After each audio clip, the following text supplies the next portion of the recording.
Hey, side income creators, this is Vicky Arsenault, and you are listening to Side Income Coaching. I am sitting down in my office tonight trying to get this podcast episode done because I don't batch record them. I typically do them on Mondays.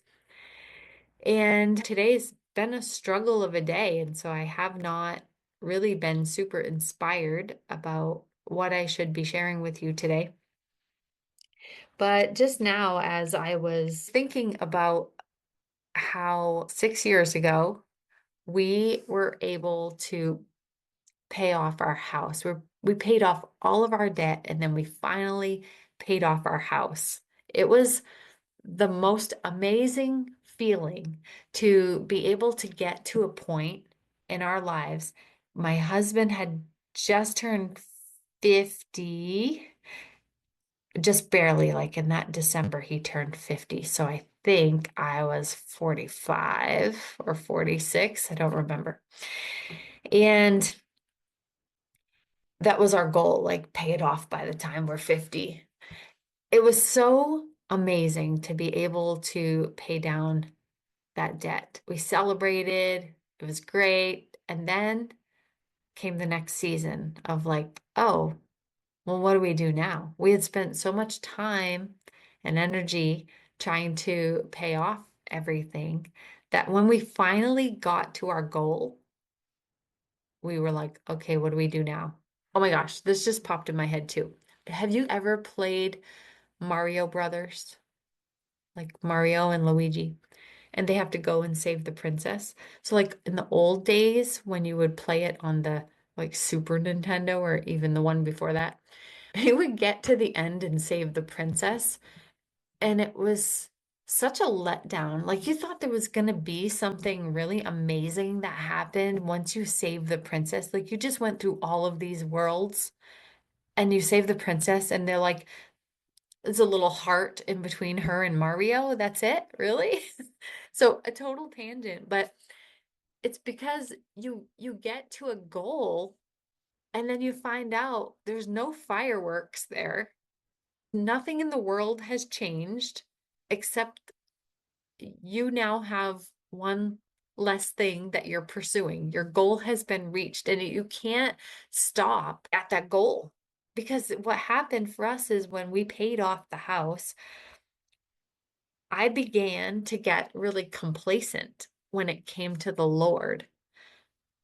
Suddenly, I didn't have anything to pursue. Suddenly, I didn't have to depend on God for paying bills like I did when I was a single mom and struggling to get by and trying to figure out how to survive and earn income on the side and all that stuff.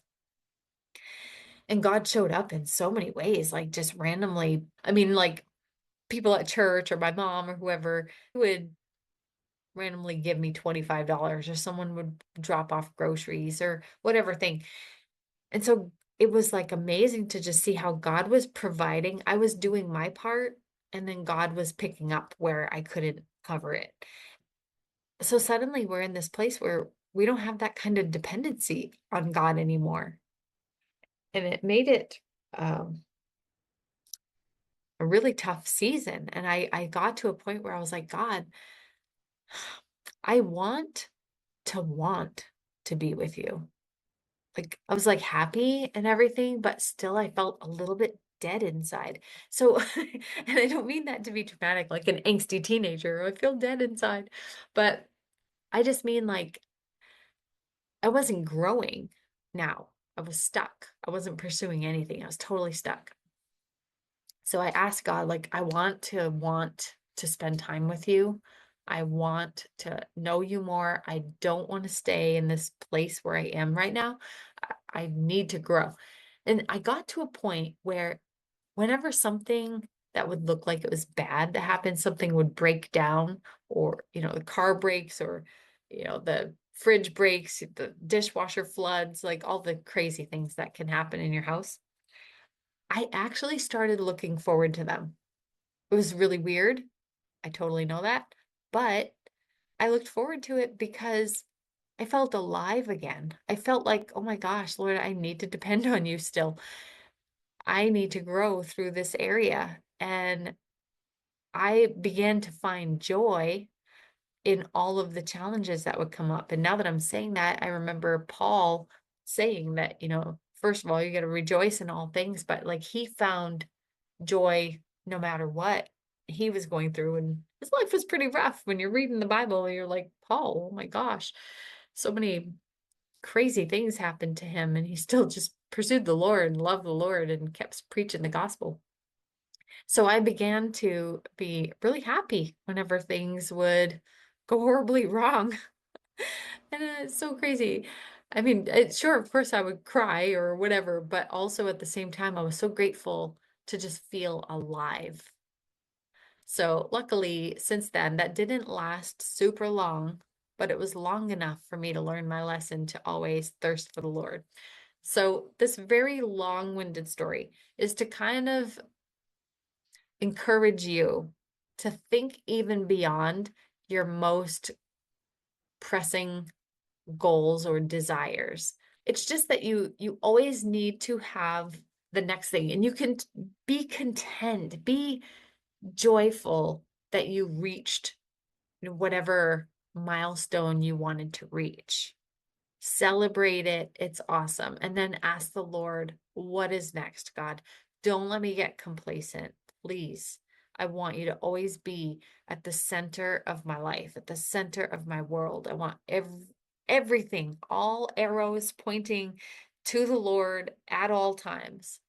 And so, even while I'm teaching you guys how to grow your income, how to do it consistently, all of those things. The end game is not just to succeed and have a bunch of money. That's fine, but that's not the end game. The end game is pursuing Jesus in the best way you possibly can. Like just pursue him in everything and to just not get complacent, to keep looking for him, to feel alive, to look for opportunities for growth, to step out and be uncomfortable. Look for those uncomfortable seasons. Like I have been part of a group right now where I am challenged to write an email every day for the month of January. I don't love writing emails, but I'm doing the challenge every day, and you have to post your email in the group so they can see it. So not only that, like people are reading the emails that I don't even know. Oh my gosh. So I've been doing that every day, and what I've been discovering about myself is that it is difficult. It's uncomfortable. I don't feel like I'm good at it, but I'm doing it anyways. I'm doing it scared. I'm doing it uncomfortable because that is where growth happens. Then they challenged us to, in a boot camp that he had, the mentor that I'm following right now, he had a boot camp to set up one Facebook ad for a free resource that I'm going to give away. And it's called Kickstart Your Side Income. So if you want that, I'll put the link in the show notes. You can go get it. But anyway, we created the ad. He walked us through every single step because I have no clue what I'm doing when it comes to that. And I was scared. I was scared. I'm still a little uncomfortable. I don't love it right now, but it's working. I'm trusting the process and I'm growing. I'm learning, which is great because I feel alive.